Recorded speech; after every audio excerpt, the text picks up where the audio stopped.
Assalamualaikum warahmatullahi wabarakatuh. Perkenalkan, nama saya Atina Sulfa. Di sini saya akan menjelaskan tentang komunikasi kebijakan pendidikan yang diampu oleh Ibu Tri Heni Aprilia. Baik, selanjutnya kita akan langsung ke materi saja.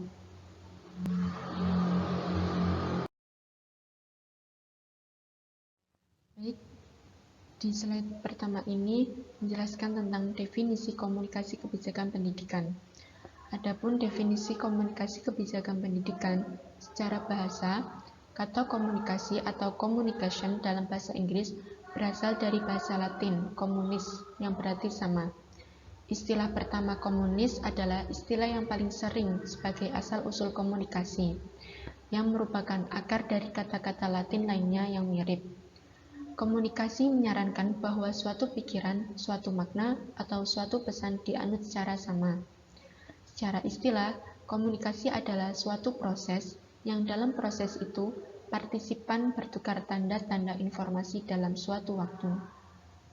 Sedangkan kebijakan adalah seperangkat aturan dan pendidikan itu menunjukkan pada bidangnya.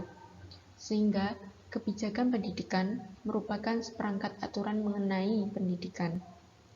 Maka, komunikasi kebijakan pendidikan dapat diartikan sebagai suatu proses berbagai informasi atau ide atau sikap mengenai aturan dalam pendidikan.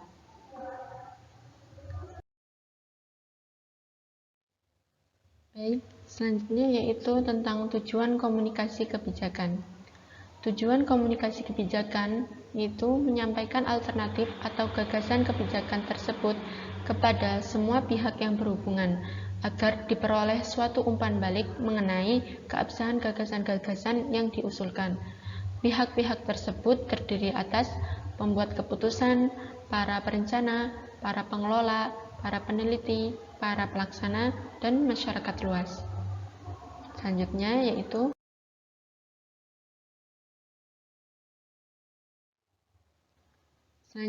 urgensi komunikasi kebijakan. Urgensi komunikasi kebijakan itu terdapat 4 poin. Yang pertama yaitu pengirim, sender atau sumber source, atau komunikator. Adalah individu, kelompok, atau organisasi yang menyampaikan pesan kepada seseorang atau sejumlah orang. Yang kedua yaitu penyandian atau encoding. Penyandian atau encoding ini adalah proses pengalihan pikiran ke dalam bentuk lambang bermakna yang disampaikan oleh komunikan. Lambang ini dapat berupa suara, gerak-gerik, mimik, atau bahasa Latin. Kemudian yang ketiga yaitu pesan.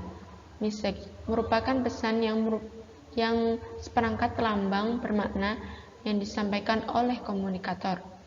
Yang keempat yaitu media. Media adalah saluran komunikasi tempat berlalunya pesan dari komunikator kepada komunikan. Selanjutnya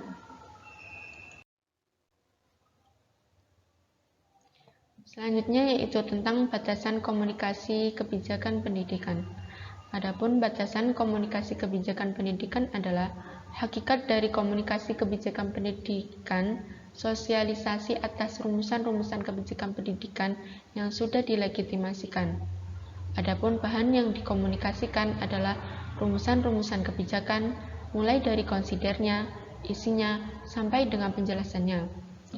Para pelaksana kebijakan pendidikan bersama dengan perangkatnya mengkomunikasikan lagi rumusan kebijakan tersebut kepada khalayak umum. Khalayak umum sendiri kemudian juga mengkomunikasikan rumusan kebijakan pendidikan kepada sesamanya. Selanjutnya yaitu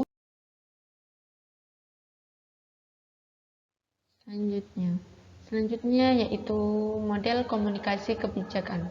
Model komunikasi kebijakan ini terbagi menjadi 3. Yang pertama yaitu model komunikasi satu arah. Yang kedua, model komunikasi 2 arah atau komunikasi interaksi. Dan yang ketiga, model komunikasi multi arah atau komunikasi transaksi. Adapun model komunikasi yang pertama yaitu model komunikasi satu arah.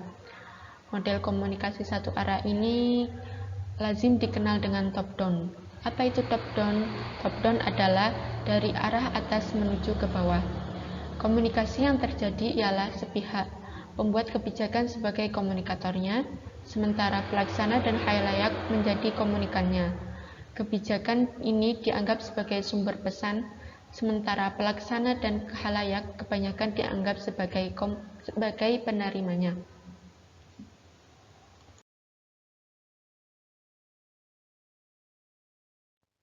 Selanjutnya yaitu yang kedua, model komunikasi dua arah. Model komunikasi dua arah ini mempunyai aliran dua arah sekaligus. Dua arah sekaligus itu aliran dari atas ke bawah dan dari bawah ke atas. Ada kebutuhan yang sama antara perumus kebijakan yang berkapasitas sebagai sumber pesan dengan para kebijakan yang berkapasitas sebagai penerimanya. Selanjutnya yaitu yang ketiga, model komunikasi multi arah. Model komunikasi multi arah ini mempunyai aliran yang multi arah. Aliran pesan tidak saja dari sumber pesan ke penerima atau dari penerima ke sumber pesan. Dengan demikian, keseluruhan komponen-komponen komunikasi, baik yang bertindak selaku pemberi pesan maupun yang bertindak selaku penerima pesan, sama-sama memberikan kontribusi yang seimbang dalam proses komunikasi.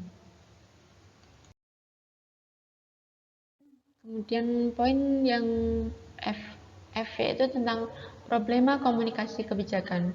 Permasalahan komunikasi kebijakan ini dapat dibedakan atas 3 permasalahan. Permasalahan yang pertama yaitu permasalahan sumbernya dari komunikatornya. Seperti biasanya ini kurang ahlinya komunikator dalam menyampaikan pesan, terus komunikannya memiliki referensi yang berbeda, terus kurangnya kredibilitas komunikator di mata komunikan. Kredibilitas ini meliputi banyak hal, seperti mulai dari ketokohannya, perilaku, dan sikapnya. Kemudian yang kedua yaitu problema-problema komunikasi kebijakan pendidikan yang sumbernya dari pesannya sendiri. Biasanya itu pesan itu sendiri, rumusan kebijakannya tidak begitu jelas. Terus rumusan yang baru dan belum menghalayak, bisa jadi rumusan kebijakan tersebut dirasakan asing oleh halayak, sehingga halayak itu merasa asing dengan pesan yang mereka terima, jadi kemungkinan mereka bisa menolak atas apa yang informasi mereka berikan kepada halayak umum itu. Kemudian yaitu ketiga, yaitu problema komunikasi kebijakan pendidikan yang bersumber dari komunikannya. Biasanya itu adanya heterogen komunikan. Heterogen ini bisa dalam tingkatan pendidikan, ragam etnik, kepercayaan, ataupun agama. Kemudian adanya pengetahuan sebelumnya dari pihak komunikan yang berbeda dengan pesan-pesan kebijakan yang baru ia terima. Mungkin cukup sekian penjelasan dari saya, kurang lebihnya saya mohon maaf. Wassalamualaikum warahmatullahi wabarakatuh.